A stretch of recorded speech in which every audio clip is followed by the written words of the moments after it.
ఉన్న బంగారాన్ని విడిపించి ఆ రోజు ఆన్లైన్ రేటుకే మేము కొంటాం. Sharma gold company.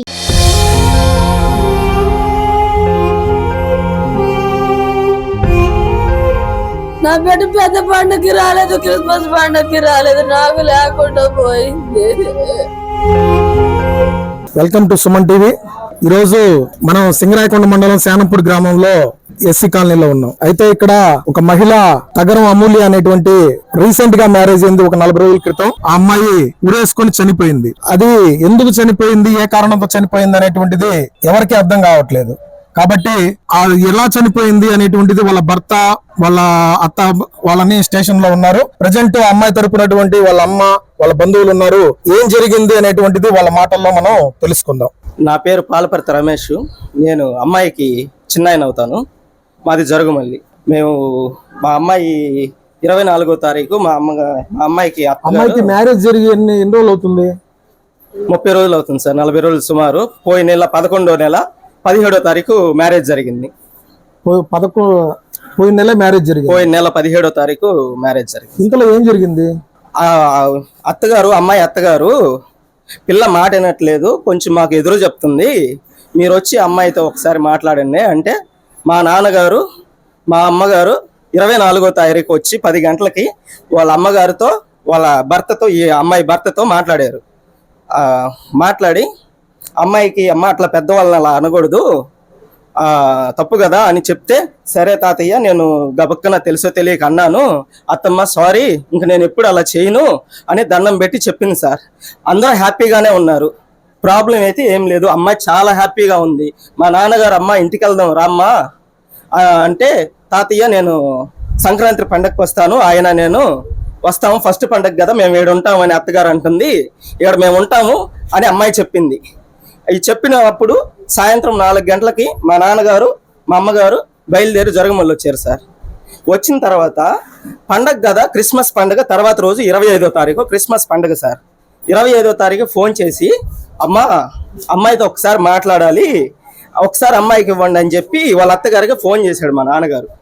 ఫోన్ చేసిన క్రమంలో ఆమె ఇక్కడ లేను, నేను ఓగూరులో ఉన్నాను, మధ్యాహ్నం నుంచి ఓగూరుకు వచ్చాను, మా కూతురు కాడికి వచ్చాను అని అనింది సార్.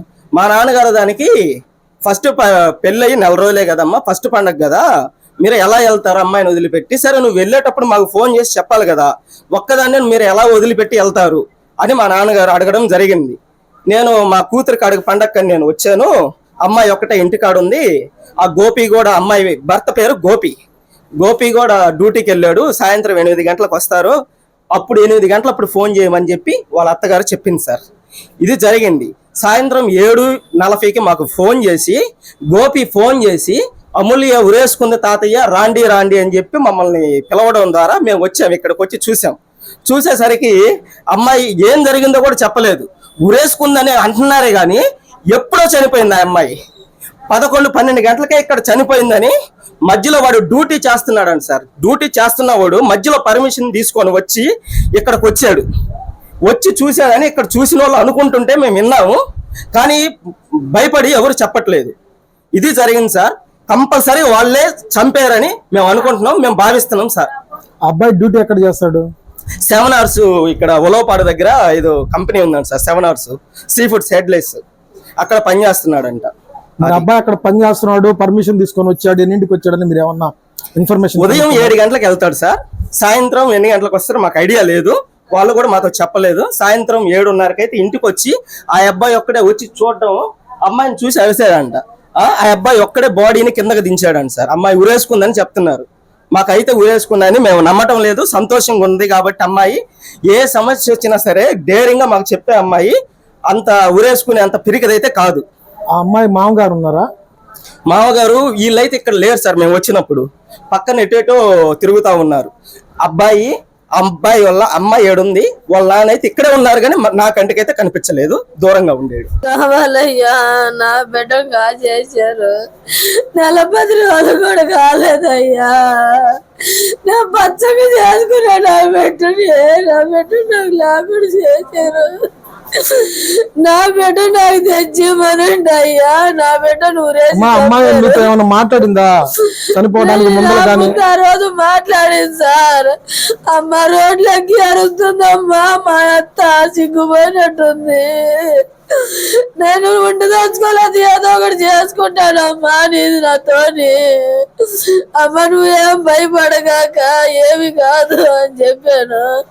నా పానం ఎట్లా ఉందమ్మా, నన్ను ఎవరు లెక్క చేయట్లేదు, నన్ను వీళ్ళు ఏదో చేసేటట్టుగా ఉండరమ్మా, మనశ్శాంతి లేకుండా చేస్తున్నారు, కడుపు నిండా ముద్ద కూడా సరిగ్గా తినట్లేదు అని చెప్పారు.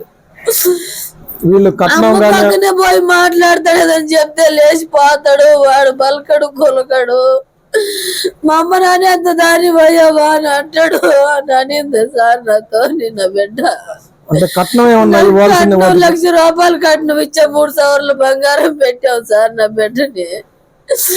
నా బిడ్డ నాకు లేకుండా చేశారు. అప్పటికి మా అత్త మామూలు కూడా పంపించాను.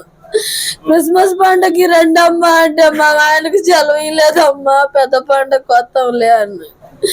నా బిడ్డ పెద్ద పండగకి రాలేదు, క్రిస్మస్ పండగకి రాలేదు, నాకు లేకుండా పోయింది. నా బిడ్డ నాకు తెచ్చియ్యా. తాతనే 24వ తేదీ మీరు ఇక్కడికి వచ్చారంటున్నారు కదా, మీకై మీరు వచ్చారా లేకపోతే వాళ్ళు ఫోన్ చేస్తారు? ఫోన్ చేశారు, వచ్చాం. దేనికి ఫోన్ చేశారు? అమ్మాయి చెప్పిన మాట అంటాం లేదు, నువ్వు ఇక్కడికి రా అని ఫోన్ చేస్తాను. వచ్చాం మేమిద్దరం.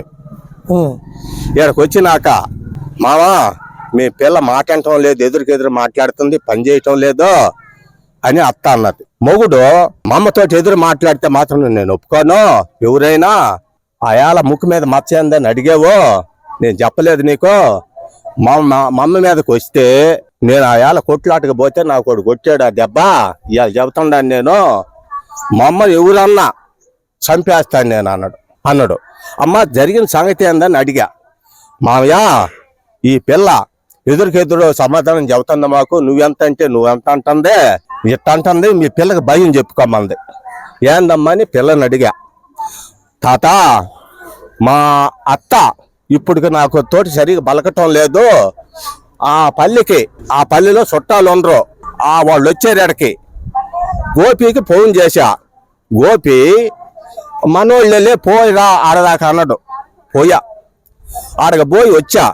ఇక నా మీద ఏజం పెట్టుకొని మత్త నాతోటి పలకల అని అంద అమ్మాయి.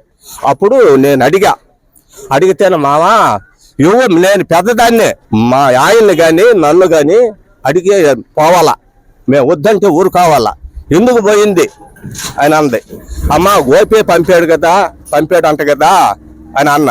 గోపి పెద్దోడు మేమా అని అంది. ఇదయ్యా జరిగింది, నేను రామ్మా ఊరికి పోదామన్నా. తాత ఈ పండక్కి పంపనంటాను అత్త మామ, పెద్ద పండక్కి వచ్చి గుడ్డలు పెట్టించుకొని వస్తాం తాత అని అంది. ఏందని అడిగితే సరే పండి మేము బాగానే చూసుకుంటామని చెప్పారు వాళ్ళు. తెల్లారి ఫోన్ చేసే మధ్యాహ్నం నేను ఓ ఊర్లో నేను ఇంటికాడ లేను, సాయంత్రం 8 గంటలప్పుడు ఫోన్ చెయ్యి, గోపికి చెయ్యి మాట్లాడతాడని చెప్పే. ఇక నువ్వు ఎందుకు వచ్చామ్మా ఓగూరు, పిల్లని వదిలిపెట్టి ఎట్టొచ్చావు, నువ్వు కొత్తగా పెళ్ళైన పిల్ల ఎట్ట వదిలిపెట్టి వచ్చావు అని అన్న. వాళ్ళు బాగానే ఉన్నారులే మావా, నువ్వు 8 గంటలకు చేయమంది. 8 గంటలకి ఫోన్ వచ్చింది నాకు, ఊరిగా చచ్చిపోయిందే పిల్ల రమ్మని. చచ్చిపోయిందని వాళ్ళు ఎట్లా నిర్ధారణ చేశారు? ఎక్కడికన్నా హాస్పిటల్ తీసుకెళ్లారా? తీసుకుపోలా, మరి చచ్చిపోయిందని చెప్పే పిల్లకి బాగులేదు రమ్మని చెప్పారు. మేము అంతా కదిలే ఏం జరిగింది ఏందని అడిగాం. వాడు కూడా పక్కన తీసుకొని వాడు చెప్పకుండా పక్కనోడు మీరు రండి పెద్ద అయినా అంటున్నాడు. ఆ గోపైన చేసుకున్న మొగుడు తాత పిల్ల పలకలేదు, హాస్పిటల్ తీసుకొని పోవాలి తాత అంటున్నాడు. ఈ సందర్భంలో వాడు లాక్కొని తాత మీరు రండి అసలు ఎక్కడికి వచ్చినాక మాట్లాడదామని అన్నాడు. ఇక నాతో వచ్చేసాం మేము. జరిగిన సంగతి వచ్చిన తర్వాత వాళ్ళు ఉన్నారా? వాళ్ళు లేరు. ఆ అబ్బాయి గోపి ఉన్నాడు. నేను నన్ను పండేసింది తీసి ఈమెమో అత్త ఏమో ఏడుస్తా ఉంది, ఓగూరు నుంచి వచ్చాను నేను అని. ఉరి చేసుకుందని చెప్పలేదు, చచ్చిపోయింది పిల్లని చెబుతాను. అప్పుడు వాళ్ళ మామ ఆడున్నాడు. వాళ్ళ మామ అసలు మాకు అగపడినేలే. తర్వాత వచ్చారు పోలీసులు తీసుకొని వస్తే అప్పుడు వచ్చాడు. తాంకుండా పోయి మాకు అగపడలా. ఆ అమ్మాయి మీ ఊరికి కానీ మళ్ళీ ఏమన్నా వచ్చిందా? 40 రోజుల్లో ఎన్నిసార్లు వచ్చింది? ఒకసారి వచ్చింది సార్. వాడు చేసుకుపోయాం. అంటే వచ్చిన క్రమంలో వాళ్ళు మంచి చెడ్డలు కొత్తగా పెళ్ళైన వాళ్ళు కదా ఇక్కడ ఎట్టుంటారు ఏందనేది అలా తెలుసుకునేటప్పుడు నీతో ఏమన్నా మాట్లాడటం జరిగింది అమ్మాయి? అమ్మాయి బాగానే ఉంటున్నావు నాయనమ్మ అని చెప్పింది ఫస్ట్. చెప్పి మళ్ళీ ఆడ నుంచి 7 రోజులకి ఎడకొచ్చారు. ఎడకొచ్చినాక అప్పుడు మళ్ళీ ఫోన్ చేసింది. నాయనమ్మ నువ్వు అనుకుంటున్నా అంత మంచివాడేం కాదు నాయనమ్మ గోపి, నాకు భయం వేస్తుంది నాయనమ్మ అనింది. మా వాడు ప్రార్థన చేస్తున్నాడు, మంచి బిడ్డ అమ్మ, నువ్వు కూడా జాగ్రత్తగా ఉండని నేను చెప్తానే ఉన్నా. నన్ను అర్థం చేసుకోండి, నువ్వు అనుకున్నంత మంచివాడు కాదమ్మా, వాళ్ళు మా అమ్మని చూసినావా నేను చూసినా, నాకు భయం వేస్తుంది అని చెప్పి ఏడ్చింది. అదే జరిగింది. నిన్న వచ్చిన రోజు ఆయనే మాట్లాడాడు. మా అమ్మని ఎవరైనా ఏదన్నా అన్నారంటే వాళ్ళని కొట్టడం కానీ చంపేయటం కానీ జరుగుద్ది అని నేను చెప్పాడు. అది లాస్ట్ మాట అది. నేను పాదం రామ్మ ఇంటికి పాదం రామ్మ అంటే నాయనమ్మ నేను పెద్ద పండుగకు వస్తాను, నాన్న వాళ్ళు వస్తారు, నేను పెద్ద పండుగకు వస్తానే, నేను రానులేపోయానిందయ్యా. ఇంకా అది జరిగింది, మేము వెళ్ళిపోయాము. ఇప్పుడు ఈ అమ్మాయి చనిపోయిన అమ్మాయికి నువ్వేమన్నా బంధువా? మేము బంధువులు ఏం కాదు, మరి ఉంటాం, ఒక బజార్లో ఉంటావు. ఏందమ్మా అమ్మాయి ఎట్లాగుండేది, వాళ్ళ కుటుంబం ఎట్లాగుండేది? వాళ్ళ కుటుంబం మంచిదేం సారు, వాళ్ళ కుటుంబం మంచిదే. వాడు పిల్లల్ని కూడా బాగా జాక్కున్నాడు, ఒక కొడుకు ఒక కూతురు పిల్లల్ని బాగా జాక్కున్నాడు. వాళ్ళ కుటుంబం మంచిదే. అంటే అమ్మాయి చిన్నప్పటి నుంచి చూసారా మీరు అమ్మాయిని? మరి అమ్మాయి కసురుకోవడం గానీ ఏదైనా మాట్లాడితే వాళ్ళ అమ్మ నాన్న తిట్టడం గానీ అలాంటి లేదు లేదు. పిల్లల్ని బాగా జాక్కుంటారు, వాళ్ళు బడికి పోతారు, కాలేజీకి పోతారు, బాగా చదివించుకుంటారు, బాగుంటారు. అమ్మాయి ఇష్టపూర్వకంగానే జరిగిందా పెళ్లి? ఇష్టపూర్వకంగానే జరిగింది. అంటే మీరు బంధువులు కాదు కదా దాని గురించి? కాదు, ఇష్టపూర్వకంగానే. అడగకుండా ఇప్పుడు ఆడపిల్లని అడగకుండా ఎవరు చేయరుగా, తల్లిదండ్రులైనా ఎవరేం చేయరుగా, ఇష్టం అంటేనే చేసేది. మేము పోతాంగా, చుట్టుపక్కల వాళ్ళం కూడా పోతాంగా, నలుగులు పెట్టేటప్పుడు దేనికైనా పోతాను, వచ్చినప్పుడు దేనికైనా పోతాం ఇళ్ళ పక్కన. ఇష్టం అయితేనే అడుగుతాంగా, ఎవరినైనా నీకు ఇష్టమా కాదని అడుగుతాంగా. ఇష్టమనే చెప్తేనే చేసేది, ఇష్టం అని చెప్పింది చేసేది.